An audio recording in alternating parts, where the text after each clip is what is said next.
اور خدا کے واسطے طیبہ میں چھوڑ دو مجھ کو، نہ چھوٹے گا مجھے طیبہ وطن ملے نہ ملے، گر خاموش رہوں میں تو ہی سب کچھ ہے، جو کچھ کہا تو تیرا حسن ہو گیا محدود۔ آئیے ہم اور آپ مل کر بارگاہ رسالت و علی رسالت مآب صلی اللہ علیہ وسلم میں دل کی گہرائیوں کے ساتھ بآواز بلند ہدیہ درود پیش کریں۔ اللہم صلی علی سیدنا مولانا محمد وعلی آل سیدنا مولانا محمد وبارک وسلم۔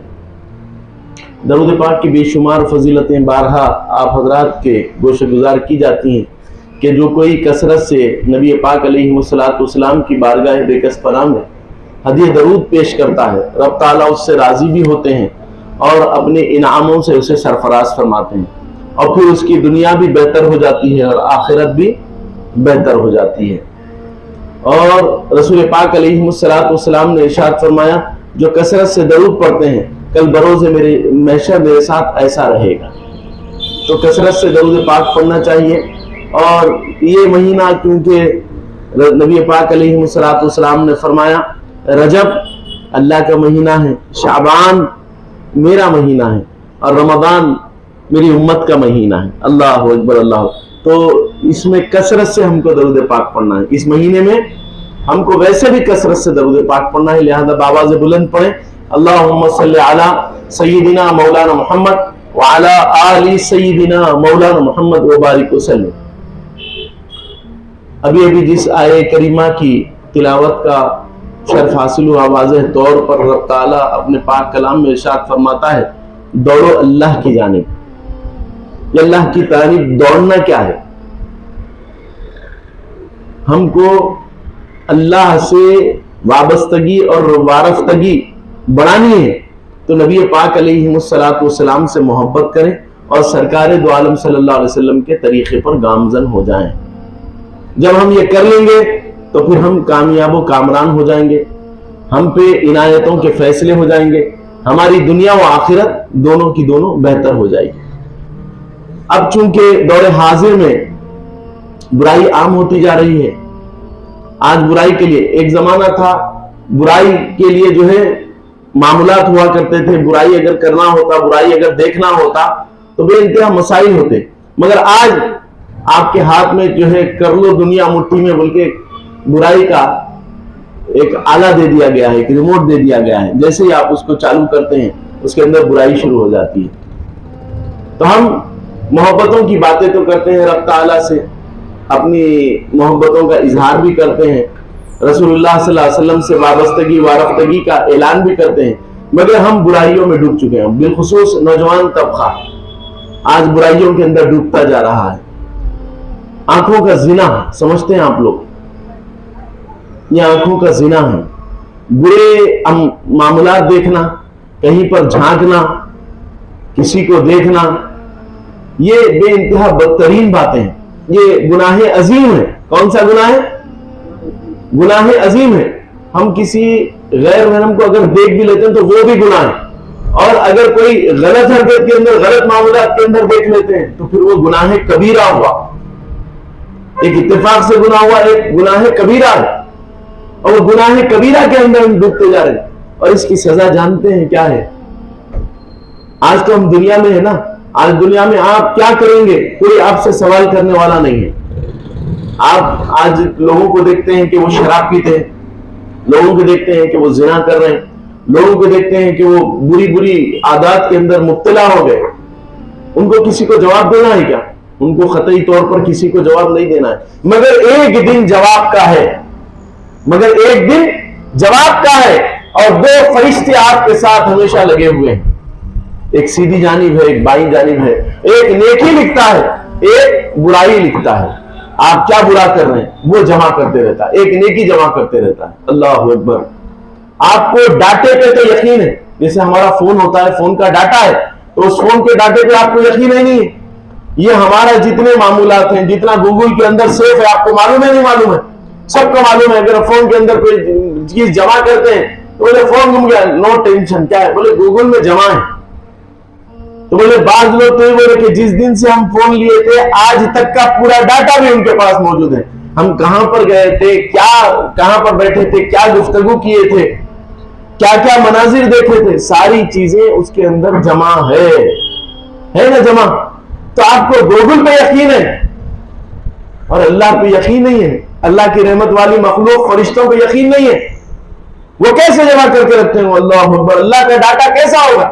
جب سے دنیا بنی ہے آج تک کا سارا حساب بھی موجود ہے. تو آپ یہ سمجھ رہے ہیں کہ آپ برائی کر رہے ہیں اور آپ کو کوئی نہیں دیکھ رہا ہے، کیا آپ کی غلط فہمی ہے؟ اللہ آپ کو دیکھ رہا ہے. کون دیکھ رہا ہے؟ اللہ آپ کو دیکھ رہا ہے. آپ کیا برائی کر رہے ہیں، آپ کون سے راستے پہ جا رہے ہیں، آپ کون سی گمراہی کے اندر جا رہے ہیں، اللہ آپ کو دیکھ رہا ہے. اور یہ گناہ ہوتے ہیں نا، کسی کی کانوں کا زنا کسی کی باتوں کو سن لینا ہے، منہ کا زنا گندی گفتگو کرنا ہے، آنکھوں کا زنا برے مناظر دیکھنا ہے، گندے مناظر دیکھنا ہے. آج نوجوان طبقے کے اندر اپنے آپ کو سوارے، اللہ سے ڈرے. آپ کو معلوم ہے شیش جانتے ہیں؟ کون کون شیش جانتے ہیں صاحب؟ چند ایک لوگ یہاں پر جانتے ہیں شیش، اور باقی کے لوگ شیش نہیں جانتے. شیش کیا ہے وہ آپ کو نہیں معلوم. شیش کیا ہے وہ آپ کو قطعی طور پہ نہیں معلوم ہے. شیش جو ہے گھات ہوتی ہے، اس کو جب پگھلایا جاتا ہے تو جیسے ہی گرم کیا جاتا ہے وہ پگھل جاتی ہے. تو اللہ کے یہاں، اور وہ شیش کیسی ہوتی ہے؟ اگر جسم کے اوپر ڈال دی جائے تو اس کا، اگر ہتھیلی کے اوپر ڈال دی جائے شیش کو گرم کر کے ہتھیلی، تو وہ نیچے سے نکل جائے گی. گوشت کو کاٹتے ہوئے گلاتے ہوئے نیچے سے نکل جائے گی. اور جو آنکھوں کا زنا کرنے والا ہے، آنکھوں کا زنا کرنے والا ہے، آنکھوں سے بدترین مناظر دیکھنے والا ہے، اس کے ساتھ کیا کریں گے؟ ہوتی نا جھانکم جھوکی ہوتی ہے، دیگر ہوتا ہے، کسی کو دیکھ لیتے ہیں تو بروز محشر اس کو لٹایا جائے گا. لٹا کے کیا کیا جائے گا؟ وہ شیش گرم کی جائے گی. اور شیش ہماری آنکھ کے اندر معمولی سا کچرا آ جائے، معمولی سا کچرا آ جائے ہم برداشت کر سکتے ہیں، معمولی سا کچرا ہم برداشت نہیں کر سکتے. ہماری آنکھ میں درد ہو جاتا ہے، ہم تکلیف سے کرا اٹھتے ہیں. اور جو کوئی ان معاملات میں ڈوب جاتا ہے، گناہوں کی قدورتوں میں ڈوب جاتا ہے، جو کوئی آنکھوں کا زنا کرتا ہے، اے نوجوانوں سمجھ لو بچیں گے نہیں، ان کو لٹایا جائے گا. لٹا کر کیا کیا جائے گا؟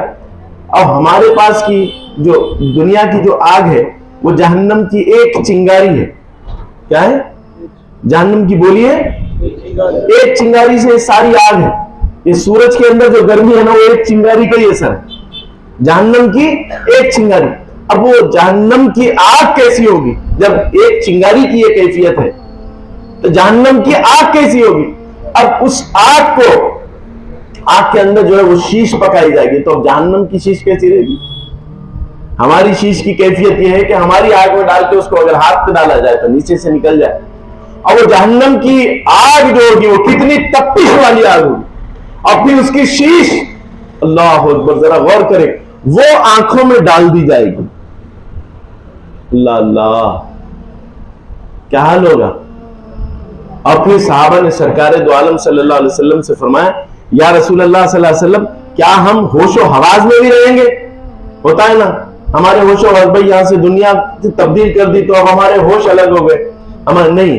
فرماتے ہیں، روایت میں آتا ہے کہ جب میت کو قبر میں ڈالا جاتا ہے اور جب واپس جاتے رہتے ہیں تو قبر والے کو اس کی آہٹ بھی سنائی دیتی ہے. کیا دیتی ہے؟ چلنے کی جو آہٹ ہوتی ہے نا، قدم ڈالنے کی، وہ اٹھ بیٹھتا ہے اور بورانی کے اندر آ جاتا ہے. خبر کے اندر اگر گناہگار ہے تو کیا ہوتا ہے؟ وہ بوران ہو جاتا ہے، پریشان ہو جاتا ہے، وہ دیواروں پہ ڈھکلنا چاہتا ہے کہ کہیں سے رستہ نکل جائے. اللہ اکبر، اللہ اکبر. اس کے بعد میں صحابہ نے اس کے، یا رسول اللہ صلی اللہ علیہ وسلم کیا ہوش و حواس باقی رہے گا؟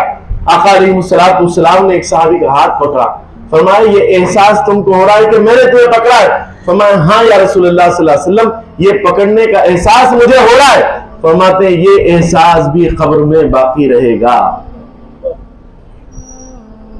اللہ اکبر. آج یہ جو کوئی مناظر دیکھتے ہیں، جھانکم جھوکی کرتے ہیں، کسی کو جھانک رہے ہیں، کوئی پانی نہ رہا ہے جھانک رہے ہیں، کوئی کپڑے بدل رہا ہے جھانک رہے ہیں، ایسے معاملات ہوتے ہیں نا، نوجوان طبقے کے اندر اکثر ایسے معاملات ہو جاتے ہیں. تو سمجھ لو وہ لوگ ان کی آنکھوں میں شیش ڈالی جائے گی. کیا ڈالی جائے گی؟ شیش ڈالی جائے گی. اللہ اکبر. کیا وہ شیش کو برداشت کر سکیں گے؟ وہ تکلیف کو برداشت؟ ارے بھائی ایک کنکر گیا تو ہم برداشت نہیں کرتے, جب دیدے پہ شیش ڈالی جائے تو ہم کیسے برداشت کریں گے؟ اے نوجوانوں سمجھ جاؤ, سمجھ جاؤ. بری باتیں, یہ لذتیں چند لمحات کی ہیں. لذت ہوتی ہے نا, اگر سمجھدار آدمی ہے تو سمجھتا ہے لذت تھوڑی دیر کی ہے, اس کا وبال بہت زیادہ ہے. آدمی نے نشہ کیا, لذت کتنی دیر کی ہے؟ نشے میں کتنی دیر رہا؟ ملے 4 گھنٹے 5 گھنٹے نشے کے اندر. اس کے بعد میں پیشاب آیا, نشہ ختم ہو گیا. اب جیسے ہی نشہ ختم ہو گیا, اب اس کے وبالات اس کے اوپر جاری و ساری ہو گئے. شراب پی کے اچھے تعلقات کو خراب کیا تھا, اب اس کا وبال ہے. ساری زندگی کے لیے ایک کو دشمن بنا لیا. ہوا نہیں ہوا؟ کسی کو مارا تھا, اب اس کے دوسرے اس کے مخالفین اس کو مار رہے ہیں. تو یہ شراب میں حرکت کر لی تھی, اب اس کے بعد میں کیا ہوا؟ اس کے وبالات اس پر جاری ہو گئے. اب وبال جب جاری ہوا, وہ تکلیفوں کے اندر مبتلا ہو گیا, کرب کی کیفیتوں کے اندر مبتلا ہو گیا. ہوا نہیں ہوا؟ تکلیفیں اٹھانی پڑی نہیں اٹھانی پڑی؟ تو تکلیفیں بھی اٹھانی پڑ رہی ہے کرب کے اندر. نشہ کتنی دیر کا تھا؟ نشہ تو 3 گھنٹے 4 گھنٹے کا تھا. 4 گھنٹے کے بعد میں کیا ہوا؟ 4 گھنٹے کے بعد میں اس کی وبا باقی ہے, وبال باقی ہے, جس کی وجہ سے وہ قسم پرسیوں کے اندر مبتلا ہو گیا. تو گناہ ایسی ہے, اگر کوئی گناہ کرتا ہے, گناہ میں ڈوبتا ہے, تو خدا کی قسم گناہ کے جو خامیازے اس کو بھگتنے پڑتے ہیں. دنیا میں تو ذلیل ہو جاتا. اگر ایسا کوئی آدمی آپ کو معلوم ہو جائے کہ کوئی شخص جو ہے بری نظر رکھتا ہے, برے مناظر دیکھتا ہے, برے معاملات میں ہے, چلیے بتائیے کون سا ایسا شخص ہے جو اپنی بچی سے اس کی شادی کرنا چاہے گا؟ کون سا ایسا شخص ہے اس کو اپنا دوست کرنا چاہے گا؟ جب یہ ساری چیزیں اس کو معلوم ہو جائے تو اس کے بعد میں کوئی کرنا چاہے گا؟ تو دنیا میں بھی یہ ذلیل ہو گیا. چلو کوئی اچھے معاملات میں کہیں جو ہے منصب دیا جا رہا ہے, کہیں اونچا مقام دیا جا رہا ہے, کہیں امامت کے لیے کھڑا کیا جا رہا ہے, کہیں نماز کا پڑھانے کا موقع آ رہا ہے, کیا ایسے بری نظر والے کو آپ امامت دیں گے؟ ذرا زور سے بولیے, ذرا زور سے بولیے, کیوں نہیں دیں گے؟ آپ کو معلوم ہے کہ یہ بد نظر ہے, یہ بدتمیز ہے, یہ ناہنجا ہے, یہ محفل میں بیٹھنے کے قابل نہیں ہے, اور یہ نماز پڑھائے, ہماری نمازیں خراب کرے. اللہ اکبر, اللہ اکبر. کتنی بری بات ہے, نہیں کتنی بری بات ہے نہ. ہم چلو اس کے بعد میں کیا ہمارا دل مطمئن ہے, اطمینان میں ہے یہ کام کرنے کے بعد؟ وبالات تو وبالات ہیں, اور اس کے بعد میں ہمارا دل بھی ہم پہ ملامت کرتا جاتا ہے. تو ایسی برائیوں سے بچیں. اللہ کی بات, اگر غلطی ہو گئی ہے تو اللہ فرماتے ہیں التائب من الذنب کمن لا ذنب له. جو کوئی گناہوں سے توبہ کرتا ہے اللہ تعالیٰ اس کے گناہوں کو ایسے میٹ دیتے ہیں جیسے کہ بندے نے گناہ کیا ہی نہیں. تو ان معاملات میں اللہ کی بارگاہ سے رجوع کریں, توبہ کر لیں, استغفار کر لیں. اللہ معاف کرنے والے ہیں, اللہ کرم فرمانے والے ہیں, اللہ عنایتوں کے فیصلے فرمانے والے. تو ان چیزوں سے ہم کو بچنا چاہیے. کیا کرنا چاہیے؟ ان چیزوں سے ہم کو بچنا چاہیے. اللہ تعالی ہم تمام کی حفاظت فرماتے ہوئے کرم نوازی فرمائے. یہ ایک معاملہ ہو گیا. جھوٹ بولنا, ہم بول رہے ہیں ففروا الی اللہ, دوڑو اللہ کی جانب, اور ہم بول رہے ہیں ہم تو دوڑ رہے ہیں مگر جھوٹ ہماری قائم ہے. کیا ہم اللہ کی جانب دوڑ رہے ہیں؟ ہر معاملے میں, ہر بات میں جھوٹ کہا کرتے ہیں, ہر بات میں جھوٹ ہے. زندگی کا کوئی مرحلہ اٹھا لیجئے, ہم جھوٹ پہ باز نہیں آتے, ہر جگہ جھوٹ بول رہے ہیں. ہم رہتے ہیں ایک مقام پہ, بولتے ہیں ایک مقام کا نام. ہم جو ہے کچھ اچھا کھاتے ہیں, لوگ پوچھنے پہ مجھے ارے بھائی کھائے سے نہیں بولتے. ہم جو ہے پیسے کہیں سے کما لیتے ہیں, تو بولا بھائی تمہارے کو وہاں سے پیسے ملے, ارے کہاں کے پیسے ملے بھائی, کدھر کے پیسے ملے بھائی. ہم فوراً سے پھرا رہے ہیں, ہم سمجھ رہے ہیں نہیں اللہ کے یہاں تو ریکارڈ جمع ہو رہا ہے, آپ ہر چیز جھوٹ بول رہے ہیں, آپ سزا پانے والے ہیں. جو کوئی ایسا عمل کرتے ہیں وہ سزا پاتے ہیں, اللہ تعالیٰ ان کو سزا دیتے ہیں. کیا سزا کے مستحق بننا چاہتے ہو؟ اگر سزا کے مستحق بننا چاہتے ہو تو یہ عمل کرو, نہیں تو پھر ہم کو جھوٹ سے بچنا ہے. نبی پاک علیہ السلام کی بارگاہ میں ایک شخص حاضر ہوا. دیکھیے ایک جھوٹ کی وجہ سے کتنے نقصانات ہیں, اور ایک جھوٹ چھوڑنے کی وجہ سے کتنے فائدے ہو جاتے ہیں.